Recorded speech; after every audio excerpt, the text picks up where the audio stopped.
and said, If it please the king, and if I have found favor in his sight, and the thing seem right before the king, and I be pleasing in his eyes, let it be written to reverse the letters devised by Haman the son of Hammedatha the Agagite, which he wrote to destroy the Jews, which are in all the king's provinces. For how can I endure to see the evil that shall come unto my people? Or how can I endure to see the destruction of my kindred? Then the king Ahasuerus said unto Esther the queen and to Mordecai the Jew, Behold, I have given Esther the house of Haman, and him they have hanged upon the gallows, because he laid his hand upon the Jews. Write ye also for the Jews, as it liketh you in the king's name, and seal it with the king's ring. For the writing which is written in the king's name, and sealed with the king's ring, may no man reverse. Esther 8 verse 5-8. Esther stands before the king of your consciousness, that lofty throne where all power resides, and pleads for the reversal of Haman's letters. These letters are nothing but your past decrees of limitation, fears, doubts, old imaginings you once breathed into being.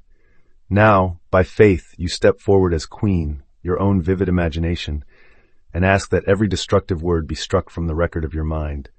How can I endure to see the evil that shall come? She cries. And here lies the secret. Faith feels the end victorious already. The evil is but unchallenged fancy.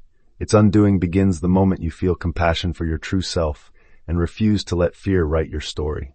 In that still chamber of your soul, you know the decree can be reversed. The king answers, Write ye also for the Jews, as it liketh you, in the king's name, and seal it with the king's ring. The Jews are your desired state's joy, abundance, health, awaiting your script. To write is to imagine. To seal with the king's ring is to feel the reality of what you have imagined. No power can undo what you have felt as real. Thus, the world is made by words unseen. By faith you reverse the old decree and issue a new one. My life is now sustained by love. My days flow richly in creative power. Feel it fully. Picture the seal impressing itself upon the mind's tablet. In that divine hour, your unseen will become seen, and all resistance falls away. In these verses, Esther stands in the inner sanctuary of consciousness, shifting from fear, the evil that shall come, to assurance, favor in his sight. Psychologically, she moves from a reactive state panic at Haman's decree to a proactive state calm confidence in the king's goodwill. Mordecai's encouragement represents the inner witness that our self-conceived petitions are heard. The sealed decree mirrors the finality of a fully assumed state of mind. No longer tentative, it is felt as already accomplished. Here the letters devised by Haman symbolize every self-limiting belief or unconscious script written against us. Esther's petition to reverse those letters is an imaginal act. She frames in mind the new decree, one that protects her people. The king's ring and seal correspond to the power of conviction. Once we seal an imagined state with feeling, it may be gratitude, joy, or relief. No external authority can overturn it. The unseen decree, the inner belief, shapes the outer event, the king's edict. Through the one universal law, imagination creates reality. What this passage reveals is your inborn authority to rewrite destiny. The ring of the king is nothing other than your personal power of assumption. You possess the same seal that once moved a Persian monarch, the power of conviction in the imaginal act. When you feel and live in the reality of your desire fulfilled, divine intelligence mobilizes circumstances to match your inner decree.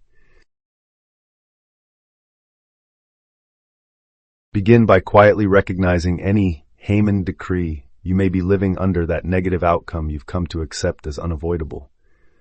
Once you've identified it, allow yourself to drift into a peaceful inner space, and just as Esther did, vividly imagine your situation already turned around.